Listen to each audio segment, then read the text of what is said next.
despised Diana for her kindness, the fact that she was so loved by the people that they were not. Ghislaine Maxwell and Prince Andrew bullied Diana relentlessly. Maxwell even bragged to friends about making Diana cry and said glibly, quote, "We hated her." But Diana was more clever than they thought. She threatened to reveal what was going on in Buckingham Palace to the world. She had planned a major announcement shortly before her staged accident. The evidence is dynamite for the royal family. Diana has surveyed, has kept record of all threats and bullying of Prince Philip. She had also recorded evidence of serious sexual offences which took place inside the royal household. The Queen herself has been implicated in the disappearance of native children from Canada. In 1964, Queen Elizabeth and Prince Charles traveled to British Columbia and visited the Kamloops residential home for Aboriginal children. According to eyewitness William Coombs' signed statement, the Queen arrived with no photographers and little fanfare. 10 of the smarter children of the class were taken for a picnic by the Queen, never to see again. As Kevin and Annette, Pastor, who's been warning about the use of children in Canada, the looks like to bring, he's now been banned from Britain. And links to the Crown as well. Our Queen and Prince Philip going out to Canada and taking 10 children from the Smart Class at school, and those kids never been seen again, and made to kiss our Queen's feet. Earlier, Prince Philip traveled to California and made a special request to visit the Bohemian Grove, the notorious elite campground where a ritual sacrifice is performed every summer in front of a giant stone owl. A special meeting of the Grove was convened for the Prince, with a very limited guest list. On New Year's Day 2012, a dog walker found a body on the Queen's Sandringham estate. On the Queen's estate, Sandringham. Cause of death not yet known. Royal correspondent Max Foster joining me now from London with more on that. How bizarre, Matt. Absolutely, a real murder mystery, isn't it? Apparently, a dog walker discovered some human remains on the estate on New Year's Day. It is open to the public in many places. Only around the house is it very private and secure. And this happened about a mile away from the main gates to the house. So it is in the Queen's backyard, you could say. This is what the police told us about it earlier this morning.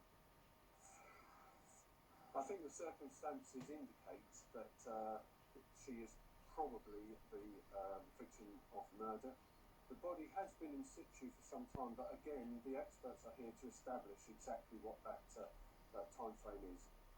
It turned out to be that of a teenage girl who had been missing since August. The case got little media attention in the UK and was quickly hushed up. The police referred to it as a quote-unquote complex inquiry. No one was ever charged in connection with the girl's murder.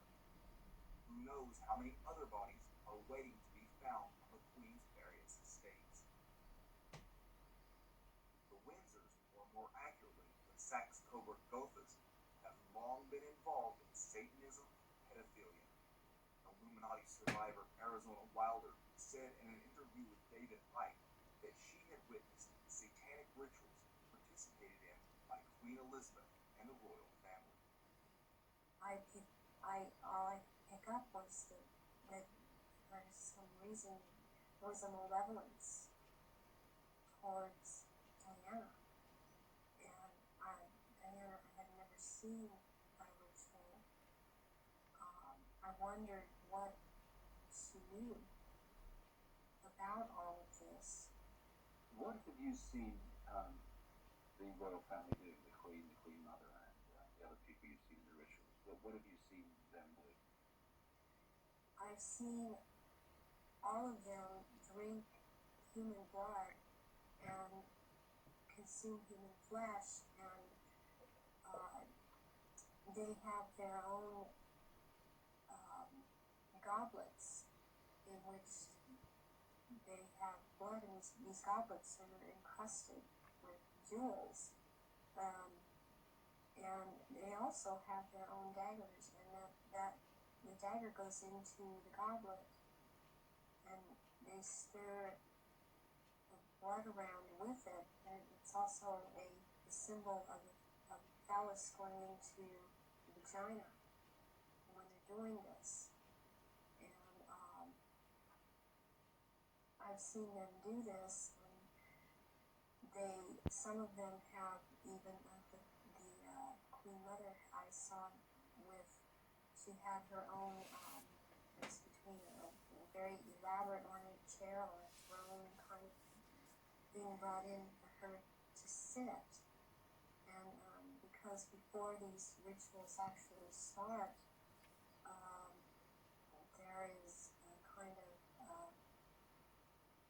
people move around the room and talk, or recognize one another. It's a formal kind of a ritualistic setup, the way they talk and the way they're introduced. They introduce each other. It's like court. What are they wearing? They're wearing robes. They're not wearing anything underneath the robes because they're orgy kind of things that go on in the rituals also. And Involving the royal family of Britain. yes, involving the royal family of Britain and the sacrifice and the eating and consuming the sacrifice, and they are involved in that. You've seen them do that? Yes, I have seen them do that. Given everything we know about them, inspectors from Scotland Yard should be knocking on the door of Buckingham Palace, but that will never happen. Unfortunately, the royal family is above the law in the UK. The courts serve at the Queen's behest. It is literally her government.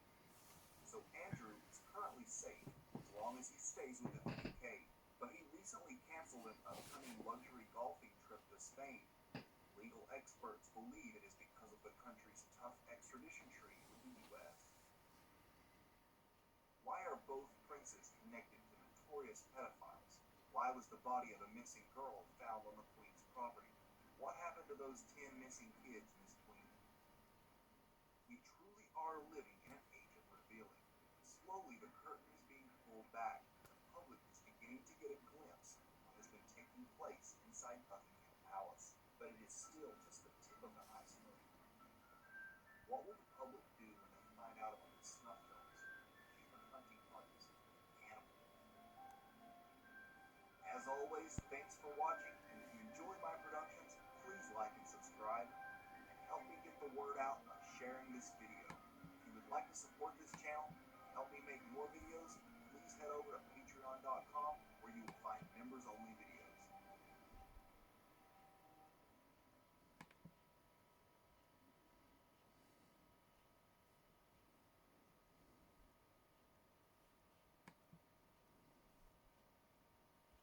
Ran by Epstein and Ghislaine, was operated inside Buckingham Palace, in which underage victims were groomed and pimped out to members of the royal family by one of the butlers. It wasn't until 2008 that the police caught up with the Queen's own butler, Paul Kidd, who ran an underage sex trafficking operation out of Buckingham Palace. But the abuses don't stop there. In the early 70s, a 16-year-old boy got an opportunity to work at the prestigious Buckingham Palace. But shortly after his employment with them, he began to change. Eventually, he told his parents that he had been sexually abused by members of the royal household. According to a former Metropolitan Police officer, an investigation into an elite pedophile ring was covered up at an agency. It was revealed that a member of the royal family was involved. He was told by a fellow Metro policeman, and the whole investigation was shut down by Crown Prosecution Services. The Sunday Express went further, however, and talked of a palace secret that could bring down the monarchy. The rape allegations were made to Princess Diana by a valet called George Smith, who said that he was raped by a servant of Prince Charles. However, it is believed that George Smith made other allegations of of an even more serious nature, allegation of an even more serious nature, that the Queen intervened to stop those allegations coming out in court. Take, for example, Prince Charles's uncle and mentor, Lord Louis Mountbatten.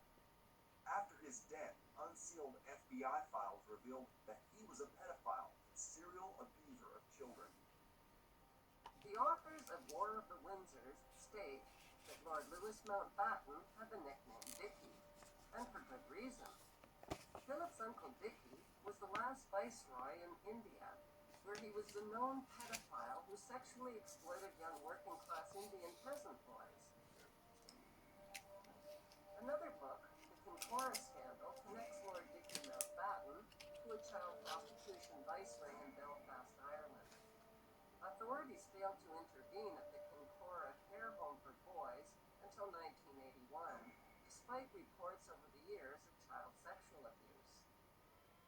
The operators of the Kincora child prostitution ring were eventually convicted in 1981 of the ritual sexual abuse of defenseless young boys who were sold like prostitutes. No charges were ever brought against the VIP customers of royals, politicians, lawyers, and judges. Belfast citizens finally had reason to celebrate when Prince Philip's pedophile uncle was killed by an IRA bomb planted in his boat.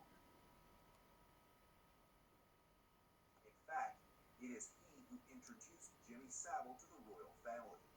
Savile was a serial sexual abuser of the worst kind, preying on children, the elderly, and even dead bodies. He is said to have been the most prolific sexual abuser in the UK. He was best friends with Prince Charles. He was also a procurer of children for the British royal family. Well, I've just been writing an article about it for the last 2 days, going out for the weekend, and I've headed it Jimmy Savile, Doorman to the cesspit. You could say doorway to the cesspit as well, for reasons I'll explain. I was first told that Jimmy Savile was a paedophile in about 1997-98 by a number of people, but including the people who had serious connections into the royal family. Not that they were members of the royal family, but they were very close to people that were on the inside. And they told me about the Satanism that went on in the royal family, the paedophilia, and all that stuff. And then out of nowhere, they brought up Jimmy Savile. And of course, I'm into a conversation about, royal family, how they treated Diana, paedophilia, and all this stuff. And suddenly Jimmy Savile comes out of nowhere, this aging disc jockey. And I obviously asked the question, where does he fit in? And they told me about not just his paedophilia, but his necrophilia. He has a thing about having sex with dead people. And it was pointed out quite rightly to me, why do you think he volunteered to be a porter and a volunteer in hospitals, particularly the one in Leeds, because it gave him access to mortuaries and dead people, basically. But the biggest story, the biggest picture story, is that he was a procurer of children. And he procured them for the royal family. He procured them for people like Ted Heath, who he's exposed as a Satanist, paedophile, and mass child killer. And he was therefore untouchable. If you look at some of the quotes that he gave at various times, he said he was untouchable. And he gave an interview for Esquire magazine, in which he said, the thing about me is I get things done and I work deep cover. I've known the royal family for a million years. He was talking about his connections to the royal family and how he was a regular visitor to Buckingham Palace, Kensington Palace, Highgrove, country estate of Prince Charles. This sicko was actually knighted by the Queen, and after he died, Prince Charles gave a public tribute. He was even used as a moderator during his marriage to Diana. Princess Diana hated Savile, and especially loathed the fact that he was refereeing her marital spats with Charles. When Diana married Charles at the age of 20, she entered into a world of horrors she could never have imagined. She was trapped in a gilded cage with a family. If you're seeing these signs, the Holy Spirit is exposing you. I want to show you how the Holy Spirit shines his light in various areas of our lives to reveal the real us. The Holy Spirit is exposing the real you. The first sign that the Holy Spirit is exposing you, number one, is that you're experiencing